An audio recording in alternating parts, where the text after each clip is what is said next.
नमस्कार मित्रों, मैं अजीत सिंह। दोस्तों, आज बात एक ऐसे महान वीरांगना, एक ऐसी शख्सियत जो अदम्य साहस और दृढ़ इच्छा शक्ति की साक्षात प्रतिमूर्ति थी। दोस्तों, आप सोच रहे होंगे कि हम झांसी की महारानी लक्ष्मीबाई के बारे में बात करने जा रहे हैं, परंतु नहीं। हम रानी लक्ष्मीबाई जैसे ही दृढ़ इच्छा शक्ति रखने वाली, साहस रखने वाली और अपने विचारों और इरादों के प्रति दृढ़ संकल्पित बलरामपुर की महारानी, बलरामपुर की लक्ष्मीबाई कही जाने वाली तुलसीपुर रियासत की महारानी ईश्वरी देवी कुमारी जी की बात करने जा रहे हैं। दोस्तों, बात उस समय की है जब ब्रिटिश सरकार और ब्रिटिश कंपनी का अत्याचार भारत में बढ़ता जा रहा था और उस अत्याचार से लोगों में आक्रोश बढ़ता जा रहा था। ब्रिटिश सरकार अपने अफसरों के द्वारा लोगों से अनुचित रूप से कर वसूलना प्रारंभ कर दी थी। लोगों को प्रताड़ित करके गुलाम बनाया जा रहा था। तब 1857 की पहली लड़ाई में रानी ईश्वरी देवी ने बढ़ चढ़ करके हिस्सा लिया था। दोस्तों, यह चौहान वंश के 44वें शासक राजा दृग नारायण सिंह की धर्म पत्नी थी, जिनकी मृत्यु 1859 ईस्वी में लखनऊ के बेली गार्द जेल में कैद में हो गई थी। कह सकते हैं कि उनकी हत्या कर दी गई थी। दोस्तों, तुलसीपुर रियासत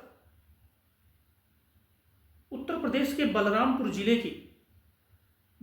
जिले में स्थित है और तुलसीपुर रियासत की उत्तरी सीमा में आज का नेपाली क्षेत्र एवं दक्षिणी सीमा में आज का भारतीय क्षेत्र आता है। नेपाल में इस रियासत का जो हिस्सा आता था उसे हम 22वें राज्य तुलसीपुर डांग के नाम से जाना जाता था और भारत में इसे तुलसीपुर परगना के नाम से जाना जाता था, जो कि अवध साम्राज्य के विभिन्न तालुकों में से एक था। दोस्तों, तुलसीपुर रियासत पर चौहान वंश के लोगों का शासन था। चौहान वंश के लोग इस पर शासन कर रहे थे और राजा नवल सिंह को चौहान वंश का 40वां महान राजा माना जाता है। उसी वंश में 44वें शासक थे राजा दृग नारायण सिंह, जो कि प्रारंभ से ही अंग्रेजों की नीतियों और अंग्रेजों के क्रियाकलापों के धुर विरोधी थे। दोस्तों, उसी समय सिपाही विद्रोह होता है। सिपाही विद्रोह चल ही रहा था कि ब्रिटिश सत्ता ने राजा साहब को ब्रिटिश विस्तार योजना में बाधा माना।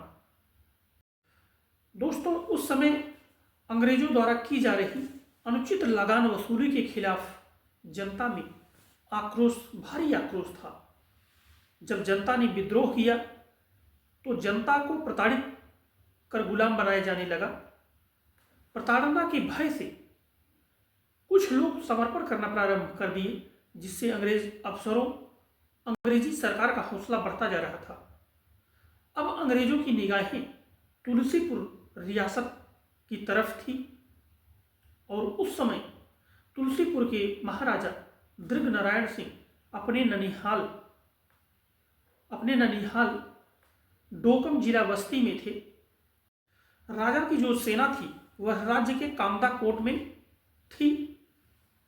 अंग्रेज अफसर विंगफील्ड ने वहां पहुंच करके यह झूठ फैलाया कि राजा ने हमारी अधीनता स्वीकार कर ली। यह सुन करके सेना में काफी निराशा व्याप्त हो गई और अंग्रेजी अफसर विंगफील्ड ने सेना को अपने अधिकार में कर लिया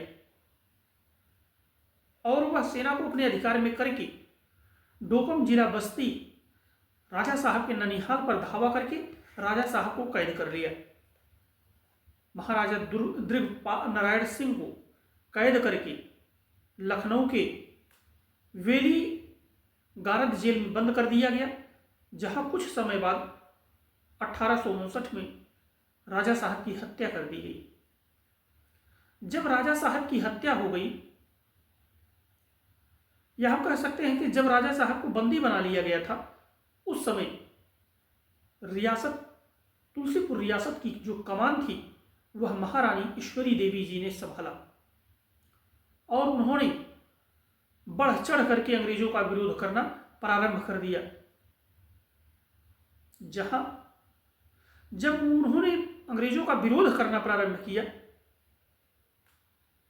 उस समय अंग्रेज कलेक्टर हुआ करते थे बयावलू ने जो है वह तुलसीपुर रियासत में शांति स्थापना के बहाने वहां के लोगों को प्रताड़ित करना प्रारंभ किया, जिससे परेशान होकर के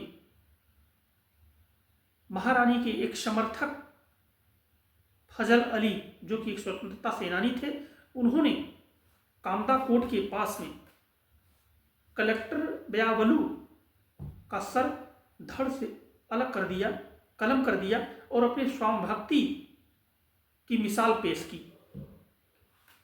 जब कलेक्टर की हत्या कर दी गई तो अंग्रेजों ने उग्र रूप धारण कर लिया और वहां पर लोगों का नरसंहार प्रारंभ हो गया। लोगों को प्रताड़ित किया जाने लगा, लोगों की हत्या की जाने लगी, जिससे परेशान होकर के रानी ने युद्ध छेड़ दिया। दोस्तों, रानी ने युद्ध छेड़ दिया, जिससे अंग्रेजों के पैरों तले जमीन खिसक गई। अंग्रेज घबरा गए उनके अदम्य साहस को देख करके। उसी समय जो है वह गोंडा के राजा थे, राजा देवी बकस सिंह, जो कि घाघरा और सरयू के मध्य क्षेत्र का क्षेत्र था, के मध्य में एक क्षेत्र था।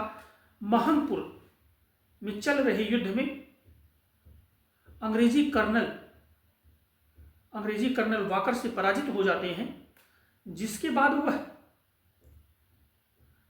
वह उतरौला के मार्ग से राप्ती नदी को पार करके तुलसीपुर रियासत पहुंचते हैं और वहां शरण लेते हैं। उसी समय तुलसीपुर रियासत में लखनऊ की नवाब की पत्नी और बिरजिस कद्र, जो लखनऊ के उस समय नाबालिग नवाब बनाए गए थे, उनकी माता बेगम हजरत महल, नाना साहब और उनके साथ बालाजी राव, ये सब पहले से ही वहां पर शरण लिए हुए थे। रानी साहब ने अपने 2.5 वर्षीय दुधमुहे बच्चे को अपने पीठ पर बांध करके, जिस तरह से महारानी लक्ष्मीबाई ने युद्ध किया था, उसी तरह से अदम्य साहस और अद्भुत शक्ति के साथ वह अंग्रेजों से लड़ती है। परंतु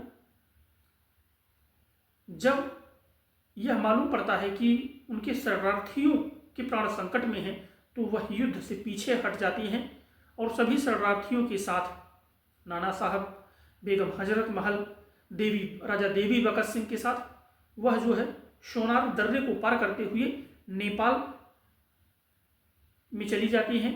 नेपाल के दांग जिले में दांग क्षेत्र की तरफ वे चली जाती हैं, जहां पर उन्होंने फिर से पुनः तुलसीपुर नगर बसाया, जो आज नेपाल के दांग जिले का मुख्यालय भी है। दोस्तों, इसके बाद अंग्रेजों ने तुलसीपुर रियासत की जो महल थे उन सबको ध्वस्त कर दिया। आज भी तुलसीपुर रियासत का शिव मंदिर और जोड़ग्गा का पोखरा रानी की वीरता का गवाही देते हैं। दोस्तों, तुलसीपुर की रानी ईश्वरी देवी ने कभी अंग्रेजों के समक्ष आत्मसमर्पण नहीं किया। वे अंग्रेजों से हमेशा लड़ती रही। अंग्रेजों ने नेपाल के महाराजा जंग बहादुर राणा की मदद से आंदोलन को कुचल दिया और जो आंदोलनकारी थे, जो स्वतंत्रता सेनानियों की रियासतें थी, उनको 10 अप्रैल 1859 को ब्रिटिश सरकार में मिला लिया गया, ब्रिटिश क्षेत्र में मिला लिया गया। इसी क्रम में वे तुलसीपुर रियासत को बलरामपुर के राजा को दे देते हैं। दोस्तों, बलरामपुर के राजा ने पूरे विद्रोह काल में अंग्रेजों का हमेशा साथ दिया। अंत में महारानी ईश्वरी देवी 1865 एडी में दक्षिणी नेपाल के जंगलों में ठंड या बीमारी से उनकी मृत्यु हो जाती है। शायद उन्होंने इस गुलामी की बजाय इस मौत को बेहतर समझा। वे अधीनता रूपी जीवन से अच्छा इस स्वतंत्रता रूपी मौत को मानती थी और उन्होंने अपने उसी स्वाधीनता के विचार को अपने अंदर समेटे हुए अंत में मृत्यु को वर्ण कर लिया। दोस्तों, यह स्वतंत्रता के बाद की जो केंद्र सरकार है, उन्होंने ऐसे तमाम कितने स्वतंत्रता सेनानियों का, जिन्होंने अपने जीवन का, अपने साम्राज्य का, अपने राज्यपाट का त्याग और बलिदान किया देश की स्वतंत्रता के लिए, देश के स्वाधीनता के लिए, लोगों को जागरूक करने के लिए, परंतु सरकार ने ऐसे लोगों को कभी समाज के या आने वाली नई पीढ़ियों को उनके बलिदान को बताने का प्रयास नहीं किया। जो सम्मान इनके त्याग और बलिदान को मिलना चाहिए था, वह आज तक सम्मान उनके त्याग और बलिदान को नहीं मिल पाया। समाज के कम ही लोग या विरले लोग हम कह सकते हैं कि वे इन जैसे तमाम स्वतंत्रता सेनानियों के त्याग और बलिदान को आज जानते हैं।